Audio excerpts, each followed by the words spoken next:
ራስ ማያ ተከታታይ የራዲዮ ድራማ ከአሜሪካ ምዕራፍ 3 ክፍል 30 በክፍል 29 ፕሮግራማችን የሶፋኒትን አሳዛኝ ታሪክ ሰምተናል። አረብ ሀገር በቆየችበት ጊዜ ያየችውን መከራ በእንባ ታጅባ አጫውታናለች።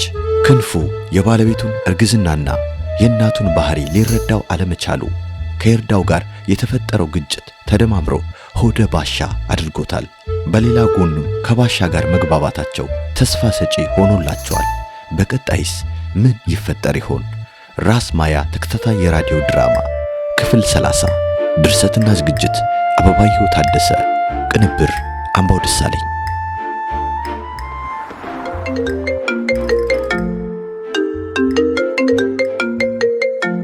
ሰላም አቶ ይርዳው፣ እንዴት ነሽ? ጠፋሽ እኮ። አለሁ።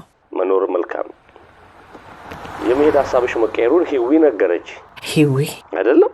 ለጊዜው አዎ፣ ለጊዜው ጥሩ ነው። ሁላችንም ጊዜያዊ ነን አይደለም የሚባለው? ልክ ነው። ቀጣዩን ጊዜ ወስደን ለሁላችንም እንደሚበጅ እናስተካክለዋለን። እስቲ እናየዋለን። ታዲያ ቼክሽን መቼ ነው የምትወስጂው? የምን ቼክ? ደሞዝሽን ነው አለኝ እንዴ? ምን ማለት ነው? የሰራውበትን ወስጄ ጨርሻለሁ። የእግዚአብሔር ለእግዚአብሔር የቄሳር ለቄሳር ይላሉ። እንዴ? ድርሻሽ ላብሽ ነው ያለሽ ማለቴ ነው። አንድ ሳምንት የሰራሽበት አንድ ሳምንት በረፍት የሚታሰብ የ15 ቀን ደሞዝ ተዘጋጅቷል። አመሰግናለሁ አቶ ይርዳው።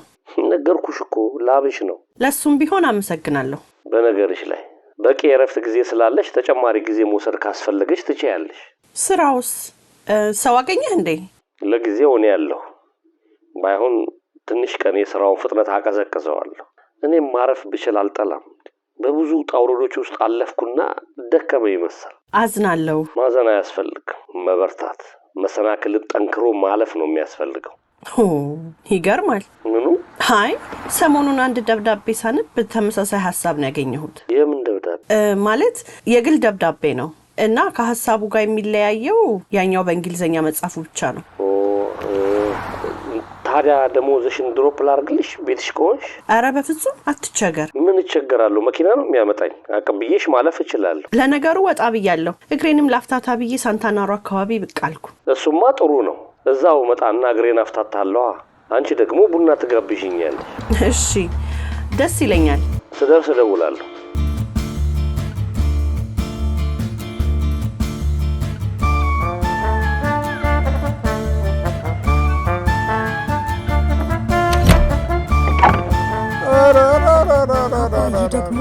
አባዬ ደግሞ አንቺማ ምን አለብሽ?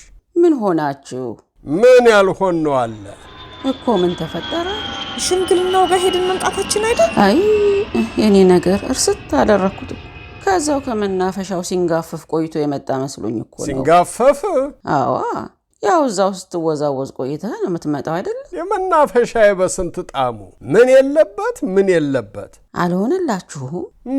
ምኑ የሄዳችሁበት ጉዳይ ነው።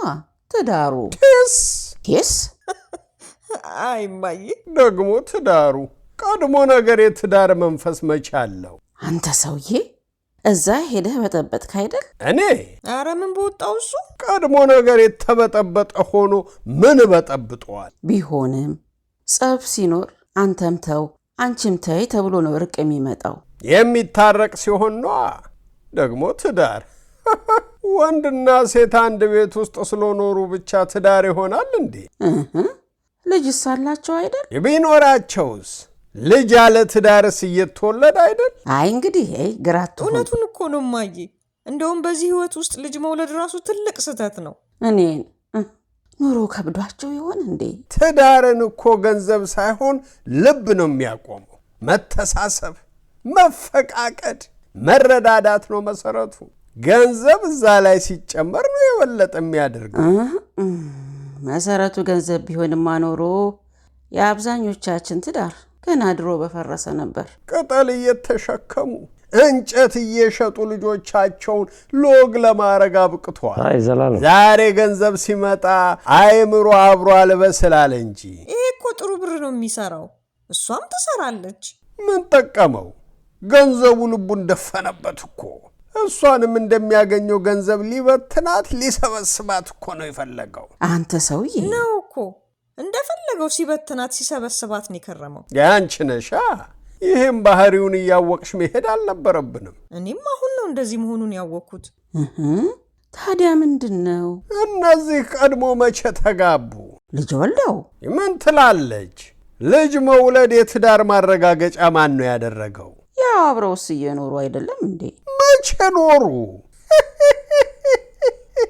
ጉድ እኮ ነው የሚሰማው ትርንጎ። ደግሞ እኮ እኔም ክንፉን አማርራለሁ። የትና የት? ይሄ ከክንፉ እንኳን የሚወዳደር የሚታይ ሰውነት የለው።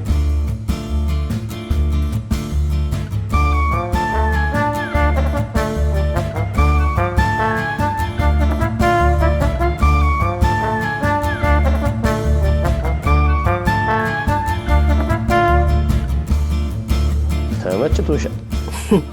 በአንድ ሳምንት ገጽታሽ እንደዛ ነው የሚለው። እንግዲህ ያለ ሐሳብ ስለተኛው ይሆናላ። ያለ ሐሳብ መተኛት ከተቻለም አሪፍ ነው። ብለህ ተስፋ ስትቆርጥ ብቸኛ አማራጭ መተኛት ይሆናል። እሱም ላስቻለው ነው ዘላለም።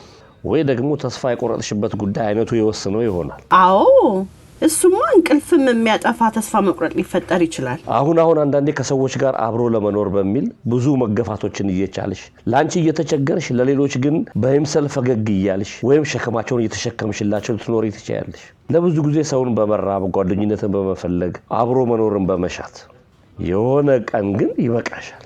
አይ ወደዛ አሁንስ ይበቃል ብለሽ ተወስኛለሽ። በሌላ አማርኛ ተስፋ ትቆርጫለሽ ማለት ነው።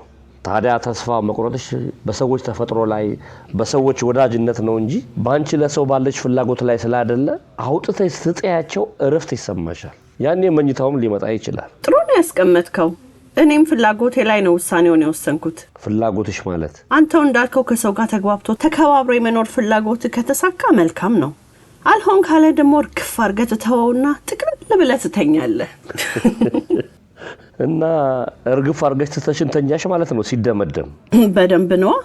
ምን አማራጭ አለኝ? አቶ ይርዳው፣ ይህ ዓለም የወንዶች ዓለም ነው። ያ በመሆኑ እኛ ሴቶች የመከራውን ገፈት እንውሰድ እንጂ እናንተ ወንዶችም ሀዘኑ መከራው በተዘዋዋሪም ቢሆን ይደርሳቸዋል። በልጅ በሚስት በእህት በፍቅረኛ በጓደኛ። ልክ ነው። እና ችግሩ የጋራችን ነው። ልናስወግደው ከፈለግንም ልናስወግደው የምንችለው በጋራ ነው። ካልቻልንስ እንደኔ ሁሉን እርግፍ ታደርግና ጥቅልል ብለህ ተኛለህ። ጥቅልል ብሎ መተኛት እንዲህ መረጋጋትና ምቾት ከፈጠረ መልካም ነገር ቢሆንም ሁሉም ሰው መኝታን አማራጭ አድርጎ ከወሰደው ደግሞ የከፋ ነገር መፈጠሩ የማይቀር ይሆናል። ምን ላድርግ ብለህ ነው ይርዳው? ቀጥታ አንቺም ማለት አይደል። እኔ ግን የማውቀው ራሴን ነው። ተፈተንኩ እኮ።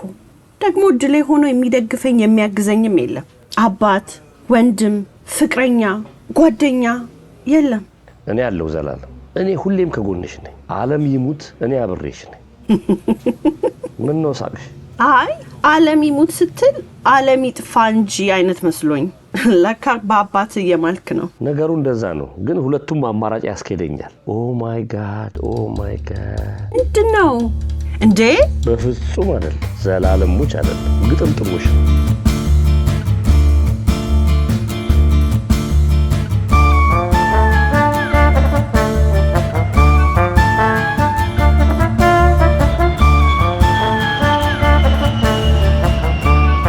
አላምነውም አለች። አላምነውም። በእሱ ላይ ሲጀመር ጀምሮ ምንም እምነት የለኝም። አይ ትዳር ስነግርሽ። ታዲያ ካልተማመኑ ለምን አገባችሁ? ስታገባውማ ታማኝ ነበር እና ከጋብቻው በኋላ ነው አለመተማመኑ። የት እንደሚውል የት እንደሚያመሽ አንዳንዴም የት እንደሚያድር አላውቅም። ታዲያ ይሄ ደባል ነው ወይስ ባል? አይ ትርንጎ፣ ጥሩ ደባል እኮ አልመጣም ዛሬ በሩን ዘግታችሁ ተኙ ይላል እንጂ ዝም ብሎ በወጣበት አይቀርም እኮይ። ይሄ ደባልም ባልም ሳይሆን ብል ነው። እውነትም ብል። ልጁ ሲጀመር ጥሩ ነበር። የምኑ ነው ጥሩ? ማለቴ በፍቅራቸው ጊዜ። እቺ ደግሞ በፍቅሩ ጊዜማ መጥፎ ይሆናል። ከዛ በኋላ ነው እንጂ ችግሩ። ታዲያ ምን ቀየረው ልጄ? ጓደኛው ነው አሉ።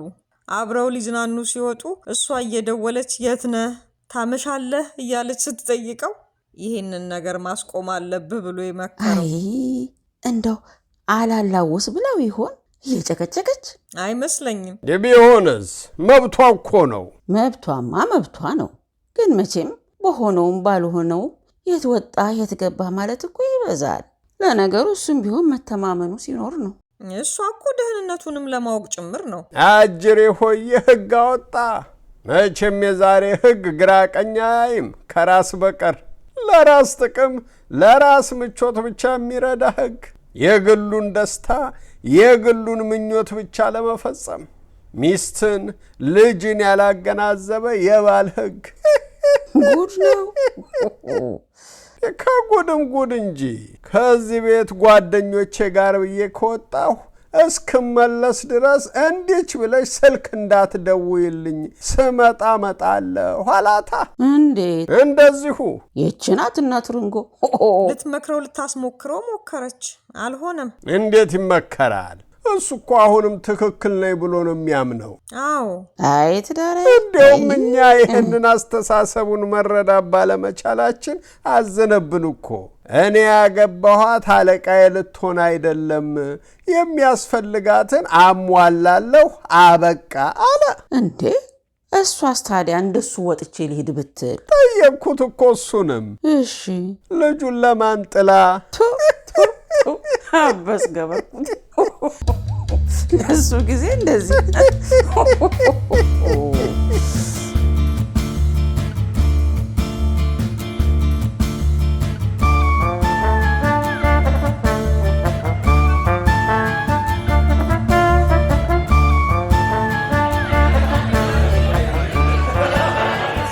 በጣም ይቅርታ። አሸናፊ፣ ምን ማድረግ እንዳለብኝ አላውቅም። ችግር የለውም። ከየት ተገኘ? እዚህ ሞል ከሚኪያስ ጋር አንዳንድ ነገሮችን እንመልከት ብለን መተን የድሮ ጓደኞቹን ሲያገኝ ጥሎኝ ሄደ። ሚኪ ንፋሱ? አዎ ይበራል። በሉ ተጫወቱ። ጥሩ፣ እደውልልሃለሁ። መልካም ጊዜ። እኔ ልሂድ እንጂ። ለምን? ከጓደኛ ጋር ተጫወታ። እኔም ብሎ አልመጣም። ቢሆንም ደስ አይልም። እኔ እንደውም ድንገት ሳየው ቀጥሬው የመጣ ይመስልሻል ብዬ እንዴት እንደደነገጥኩ። እኔንም አስደነገጥከኝ። መጀመሪያ ደግሞ እንዳንጣላ ነው። እኔ እኮ ከሰው ጋር ተግባብቶ መኖር ችግር የለብኝም። ሲንቁኝ ሊያሳንሱኝ ሲፈልጉ ነው የሚያመኝ። እረዳለሁ። ለማንኛውም ጓደኛ የመገፋት ስሜት እንዳያድርበት። ችግር የለው፣ በኋላ አገኘዋለሁ። ተቀመጥና ተጫወት እንዳልለው እኮ ቅር እንዳይልሽ ብዬ ነው። እኔ ካልደረሰብኝ ቅሬታ የለኝም። ጥራውና ይጫወት። አሬ ሹር ነገርኩ። እኔ ሰው ጥላቻ እንደሌለብኝም ይወቅ። ጥሩ ስሜት ነው። አመሰግናለሁ። በል ወዳጄ እንደዋወል። ና ቁጭ በል ሚኪ እስኪመጣልህ። ችግር የለም። ዞር ያልኩ ጠብቀዋለሁ። አትረብሸንም። ና መቀመጥ ትችላለህ። እሺ። የሰው ልጅ አንድም በሳር ሀ ብሎ አሊያም በአሳር ዋ ብሎ ይማራል ብሏል ባለቅኔው። ዋናው መማሩ ነው። አንዳንዴ በሳርም በአሳርም የማይማር ይሆንና ለራሱም ለህብረተሰቡም ለሀገሩ ምዳ ይሆናል። ከዛ ደግሞ ያውጣን። አሜን፣ ከሱ ያውጣን። አንዳንዴ ሆነ ብለህ ወይም ሳይገባ ስተት ልትሰራ ትችላለህ። አንዳንዴ ለሌላው ስተት የሆነ ለአንተ ልክ የመሰለ ነገር ልታደርግ ትችላለህ። ግን ስህተት ወይም ጥፋት መሆኑን አውቀህ መልሰህ ያንኑ ማድረግ አሊያም ለማድረግ መደራጀት ግን ከያውጣን ውጭ ሌላ ምን ሊባል ይችላል? ተደራጅቶ ጥፋት ማጥፋትስ ጥሩ አይደለም። ቢቻል ተደራጅቶ መልካም ነገር ማድረግ መረዳዳት ነው የሚጠቅመው። በነገርህ ላይ መደራጀት ስትል ብዙ ጊዜ እየረሳሁት እነዚያ የምናስተምራቸው ልጆች ውጤት ልከውልኝ ነበር። የሴቷ ልጅ ውጤት በጣም እያሽቆለቆለ ነው። ምን ነው አለች? ያው ኑሮ ነዋ። እንደ ሌሎች ልጆች ትምህርቷን በነፃነት የመከታተል እድል ያገኘች አልመሰለኝም። ትምህርቷን ብትከታተል ማጥናቱ ሳይቸግራት አይቀርም። ያው ቤቷ ውስጥ በስራ መያዙ አይቀርም። በተለይ ደግሞ የመጀመሪያ ልጅ ከሆነ ጫና ይኖርባታል ይመስለኛል። ግን ምን ማድረግ የምንችል ይመስልሃል? እንጃ። ምን የታየ ነገር አለ? በተወሰነ መልኩ እንኳን ልጅቷን ከቤት ጫና ነፃ አድርገናት ለጥናቷ ትንሽ ጊዜ የምታገኝበትን ሁኔታ ማመቻቸት ከቻል እሱማ ጥሩ ነበር። ግን እንዴት አድርገን? ጥያቄው እሱ ነው። እውነት ለመናገር ለሴት ልጅ መብት መቆርቆር ከፈለግን እዚህ ላይ ነው መስራት ያለብን። በባዶ ሴት ተበድላ ሴት ተጽዕኖ ደርሶባት ብንል ዋጋ የለውም።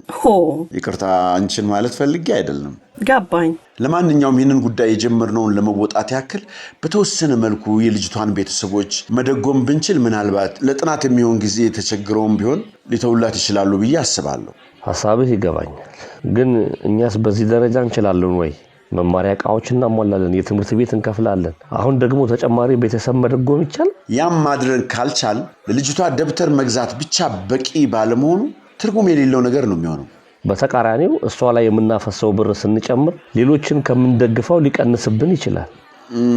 ያ እንዳይሆን የተወሰንን ልጆች ተነጋግረን የምናዋጣውን ትንሽ ጨመር ብናደርግስ? እኔ ፈቃደኛ ነኝ አሸናፊ። አሁን ባለን ነባራዊ ሁኔታ ሌሎችን ጨምሩ ማለት ግን ከባድ ነው።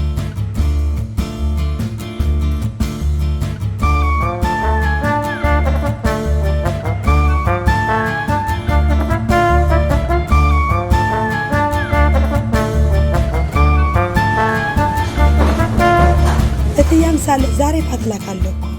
ምን አለ? ዛሬ ፕሮግራም አለ። ሁሉም ሰው የባሉ ምግብ ይዞ ነው የሚመጣው። አዎ፣ ግን እኔ አልሄድም። ለምን? ግድ የለም ይቅርብኝ ሰላምዬ። ጥሩ ምግብ አለ እኮ። አረ ወደዚያ ይቅርብኝ።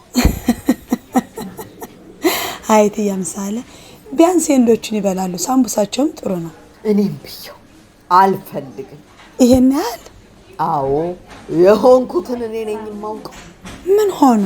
አንዴ እንዲሁ ፓትላክ ነው ብለው የምግብ ማዕድ ተደርድሮ ኑ ብሉ ሲሉኝ እኔ ደግሞ ተጠንቅቄ ሩዝ ያለበት ኬንያ የሚያኖረኝ ነው ችግር የለውም ብዬ አንስቼ መብላት።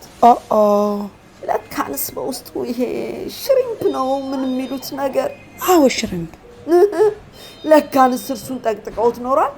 እንዴት ጣፈጠላቸው እያልኩ በልቼ ስጨርስ ለካ ውይ የኔ እናት በዛስ ቢበቃ ጥሩ አይደል?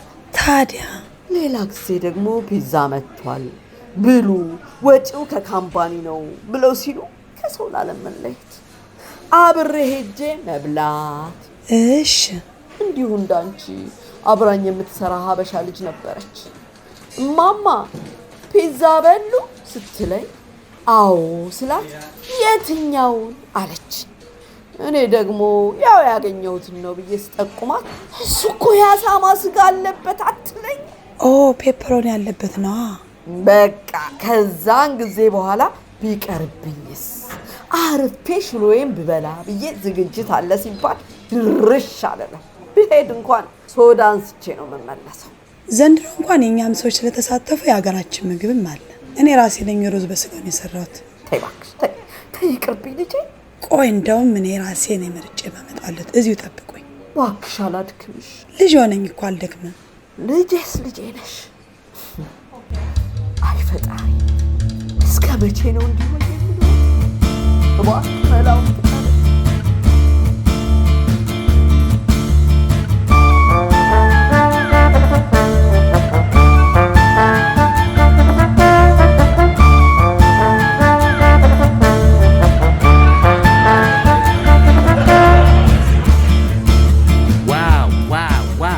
በራሪው ወንድሜ መጣ።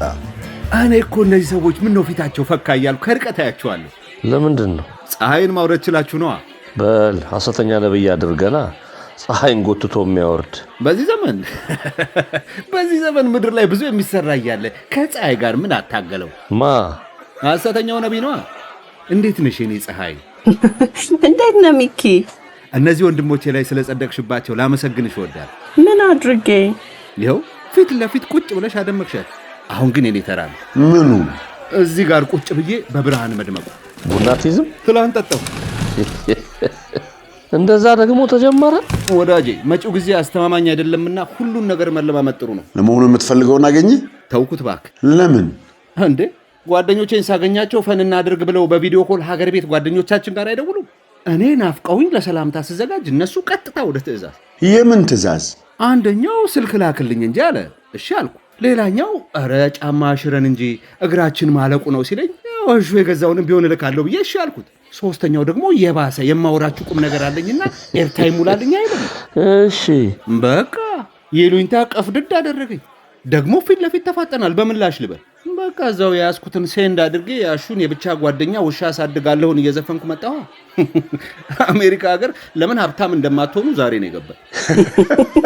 ከምር ግን የሆነ መላ ካልተፈለገ አልተግባባል። ከማን ጋር? ከሀገር ቤት ፍሬንዶች ጋር። እንዴ ቢያንስ እዚህ $3000 ሰርተ ቤት ኪራይ 4000 መሆኑ እንዴት አይረዱም? እኔማ ለራሴም ራሱ ጨርቤ ነው የማገኘው። ከጨራቢ ላይ ጨራቢ ሆነው ያራግፉኛል። አይዞኝ እየለመድከው ትመጣለህ። ዘላለምስ ጨራቢዎች አስመረውሻል? ኧረ እኔ ማንም የሚደውልልኝም የምደውልለትም የለኝም። እንዴት ማንም? አዎ በቃ እኔ እደውልልሻለሁ።